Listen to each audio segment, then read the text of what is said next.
이 새벽에 오신 여러분들, 기도하는 모든 소원이 하나님 앞에 상달되는 은혜의 새벽되기를 주님의 이름으로 축원합니다. 오늘 본문 전반부는 메시아의 예언에 관한 말씀이고 이후에 심판에 관한 말씀을 하고 있구나 하는 걸 발견하게 됩니다. 우리가 잘 알고 있는 말씀인데 6절에 보면 이는 한 아이가 우리에게 낳고 한 아이를 우리에게 주신 바 되었는데 그의 어깨에는 정사를 메었고 그의 이름은 기묘자라 모사라 전능하신 하나님이라 영존하시는 아버지라 평강의 왕이라 할 것임이라. 여러분, 여기에서 말하는 하나의 메시아 예수 그리스도를 말씀을 하고 있죠. 우리가 그 앞에 보면 오실 때에 어떻게 오시는가 하는 부분에 대한 말씀을 하고 있습니다.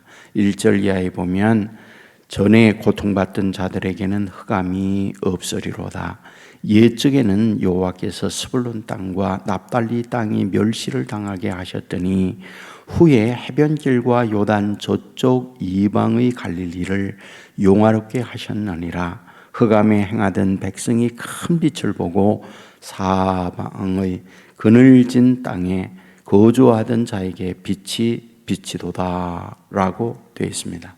여러분, 우리가 이 말씀 많이 본 말씀이잖아요.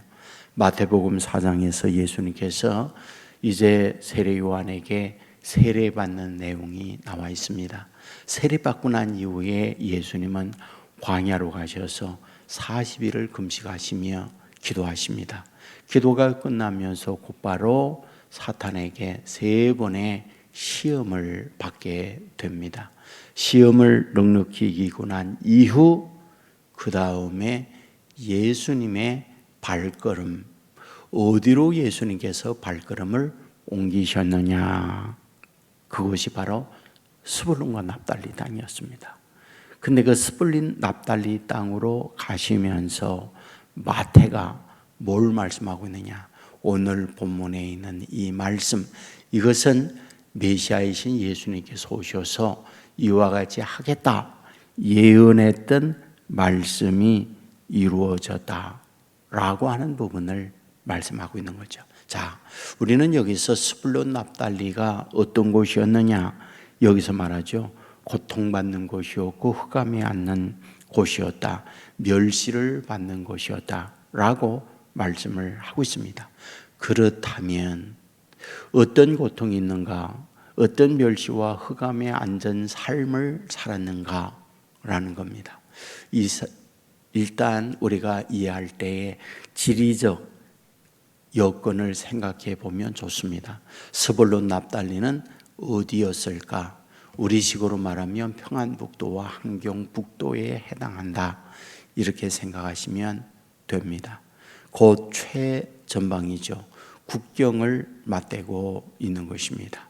여러분에게 종종 말씀합니다마는 환양년이라고 하는 그 의원, 어디로부터 이 말이 생겨졌는가 하는 이야기를 종종 듣잖아요.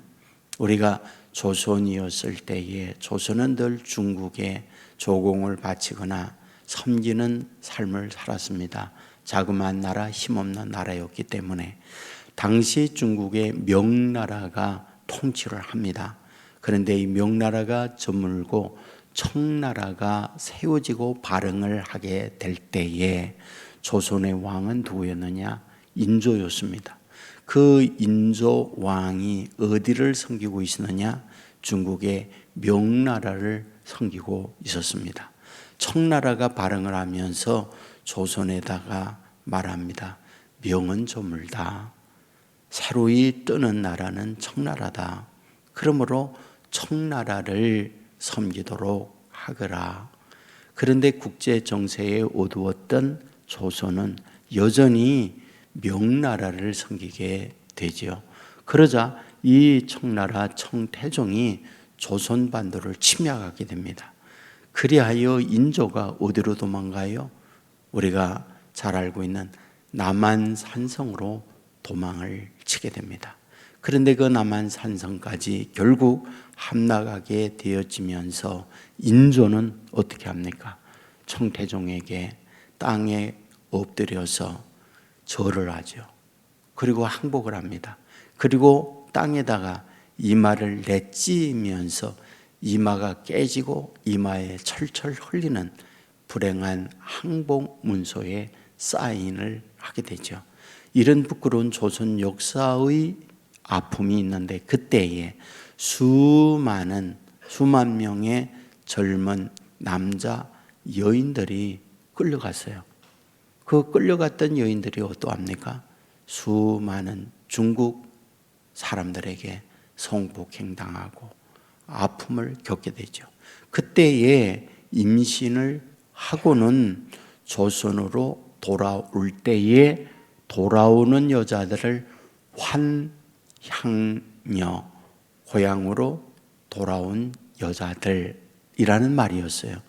그런데 베풀도이가 돼서 돌아왔을 때 정조를 지키지 못했다. 그래서 욕을 하는 말로 바뀌어지게 되죠.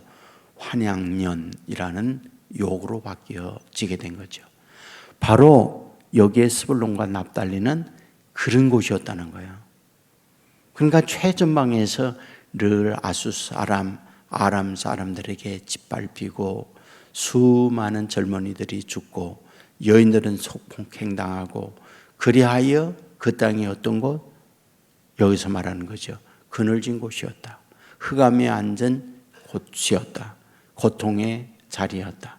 그런데 예수님께서 오셔서 제일 먼저 간 곳이 그곳이었다. 그렇다고 한다면 이런 예언의 말씀을 통하여 무엇을 말씀해 주려고 하는 걸까요? 아픔의 자리에 있는 이들을 알고 있는 분이 예수님이시다 라고 하는 부분을 우리에게 말씀해 주고 있는 거죠.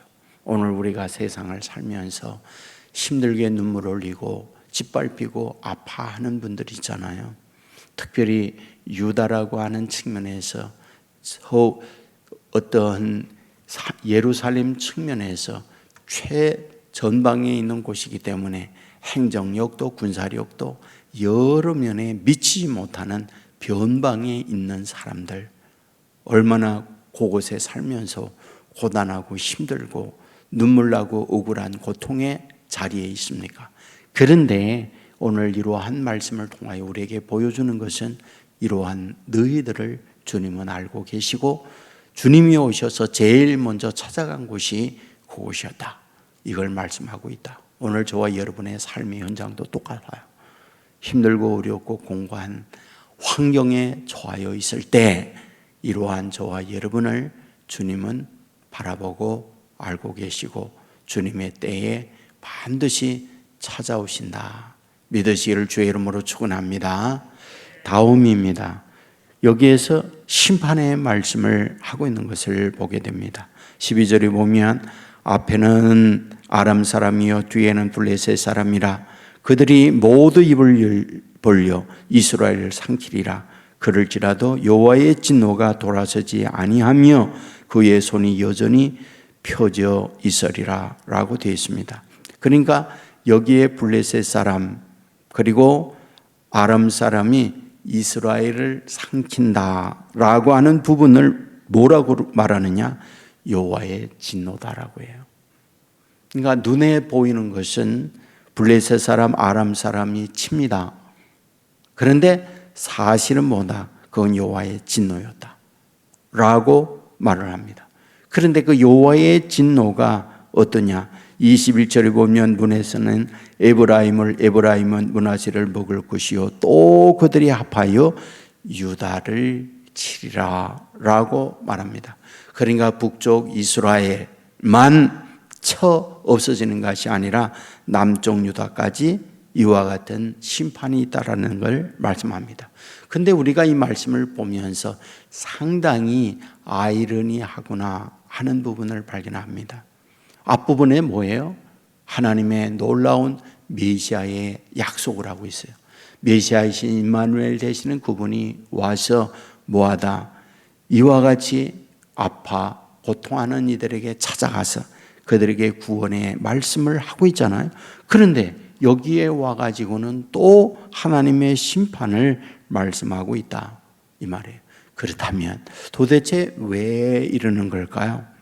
9절 말씀에 보면 그들이 교만하고 완악한 마음으로 말하기를, 13절에 보면 그 백성이 자기를 치시는 이에게로 돌아오지 아니하며 만군의 여호와를 찾지 아니하도다 라는 말씀을 하고 있습니다. 굉장히 의미 있고 중요한 말씀이에요. 여러분, 인간이 타락한 요인, 죄를 범하는 요인 뭔가요? 선악을 알게 하는 열매를 먹는 것이 죄예요. 타락이에요. 그 핵심이 뭔가요? 하나님의 말씀을 따르지 아니하고 사탄의 말을 따르고 있는 겁니다. 교만이란 무엇이냐? 하나님의 말씀을 듣지 아니하고 내 생각으로 살아가는 것이 교만이다. 그런데 이 교만에 대하여 하나님은 가장 싫어하세요. 그리고 그것으로 인하여 하나님의 심판이 임한다는 걸 말씀하려고 하는 거예요. 여러분, 앞에 메시아가 오실 때에 그분이 오셔서 뭐한다? 스불론 납달리 땅에 가셔서 그들을 구원한다라고 말씀을 하고 있습니다. 여러분, 예수님께서 오셨을 때에 예수님이 어떤 모습으로 오신다고요? 나는 마음이 온유하고 겸손하니. 예수님은 겸손으로 오세요. 그러면 예수님께서 겸손으로 오실 때의 겸손의 모습이 무엇이냐? 여러 가지가 있죠. 여러분, 말구의 태어남 자체가 낮은 자의 모습이고, 또한 예수님이 태어난 그 부모 요셉 목수의 아들로 태어남이 겸손이고, 또한 사람의 몸으로 낮은 자로 오신 것이 겸손이고, 이런 여러 가지 성경에 예수님의 겸손의 모습을 많이 봅니다. 특별히 마지막 만찬을 하면서 제자들의 발을 닦아주는 모습, 낮은 자의 모습입니다. 이런 여러 가지 낮은 자의 모습이 있는데 그 중에 가장 으뜸이 뭔지 아세요? 나의 원대로 마시고 아버지의 뜻대로 행하시옵소서가 최고의 겸손의 모습이에요. 그러니까 자기의 생각을 내려놓는 거예요. 아버지의 뜻을 이루기 위하여 왔고 아버지의 뜻을 따라가는 것, 그게 겸손의 최고 모습이에요. 근데 지금 여기서 그들에게 하나님의 심판을 말씀하려고 하는 이유가 뭐냐? 그들은 말씀을 따르지 않는 거죠. 그러니까 자기의 고집, 자기의 생각대로 가니까 그것이 결국 파멸로 이루어진다는 걸 얘기하는 거죠. 그러므로 오늘 저와 여러분이 정말 스불론 납달레와 같이 낮은 자가 되어서 주님이 오셔서 저와 여러분을 보호하고 인도함을 받기를 원한다면 이 새벽에 굉장히 중요한 부분이 하나님이에요. 내 생각을 내려놓게 하시고 늘 주의 뜻이 나와 내 삶을 이끌어가게 하여 주시옵소서. 이런 고백이 있어야 된다는 거 믿으시기를 주의 이름으로 축원합니다. 이런 낮은 자의 마음을 가지잖아요. 여러분에게 말씀들 하잖아요. 비가 내리면 냇물을 통하여 강을 통하여 다 바다로 갑니다. 왜요? 그것이 가장 낮은 곳이니까. 여러분, 하나님의 은혜는 낮은 곳으로 임합니다. 주의 은혜는 낮은 곳으로 임해요. 그걸 잊지 마셔야 돼요. 낮음의 최고가 뭐라고요? 내 생각을 내려놓고 주님의 말씀이 나를 다스려 가게 하는 것, 그게 최고의 낮은 자의 모습이다. 이러한 마음을 통하여 하나님의 사랑과 하나님의 은혜가 넘치는 오늘 저와 여러분의 삶이 되기를 주의 이름으로 축원합니다. 기도하겠습니다. 은혜가 풍성한 아버지 하나님, 이사야 9장을 통하여 나사렛 예수 그리스도 메시아가 오실 것에 관한 말씀을 하고 있는 것을 봅니다. 흑암에 앉은 자들에게 찾아오시고 또한 멸시를 당하고 고통을 당하는 자에게 찾아오신다는 말씀을 보았습니다. 그러나 교만한 자들에게 찾아오지 아니하시고 오히려 내 뜻, 내 생각을 내려놓고 겸손히 주의 말씀이 나를 끌어가소서 이와 같은 자세로 서는 그들에게 찾아오신다는 걸 보았습니다. 주여, 원하옵는 것은 내 뜻대로 마시고 아버지의 뜻대로 이루어 주옵소서. 마지막 주님께서 고백하듯 이 고백이 우리의 고백이 되게 하여 주옵소서. 이 새벽에도 기도할 때에 주님과 영적 깊은 교통이 있는 시간이 되게 하여 주옵소서. 육의 몸만 사는 것이 아니라 우리에게는 영이 있고 영은 주님과 만나는 자리오니 아버지 하나님이여 우리의 깨어있는 영이 되어 살아계신 하나님을 만나게 하시고 주의 세밀한 음성을 듣게 하시고 주의 인도를 받는 자녀들 되게 하여 주옵소서. 아버지 하나님이여 우리 온 세계 교회 영적으로 깨어있는 교회가 되기를 소원합니다. 기도할 때마다 응답이 있는 것이 되게 하시고 무거운 짐이 쉼을 얻는 것이 되게 하여 주옵소서. 아버지 하나님이여 모든 질병이 치유되는 것이 되게 하여 주시옵소서. 아버지 하나님이여 인생살이에 답답하여 갈 곳을 헤매고 있을 때 빛 대신 주님을 만나 주님의 인도받는 곳이 되게 하여 주옵소서. 아버지 하나님이여 온 성도들 병상에 있는 자녀들 일으켜 세워 주옵소서. 살면서 크고 작은 일들을 만날 때 그곳에 세미한 주의 음성을 듣게 하시고 그것을 통하여 하나님의 섭리함을 깨닫는 영의 사람들이 되게 하여 주옵소서. 우리들의 자녀를 하나님이 맡아주시고 갈 길을 인도하여 주옵소서. 우리 자녀들 직장 생활할 때에 인정받는 자녀들 되게 하여 주옵소서. 성도들 경영하는 사업 여러 가지 힘들고 어려움이 있습니다. 아버지 하나님이여 앞으로 경제적 불황이 더 크게 온다고 많은 사람들이 말하고 있습니다.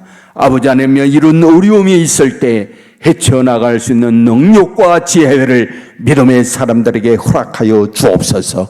오늘도 어디에 뭘 하든지 온 성도 주님이 동행해 주시고 어미달기 병아리를 품듯 주의 날개 아래 보호받는 자녀들 되게 하여 주옵소서. 예수님 거룩하신 이름으로 기도드리옵나이다.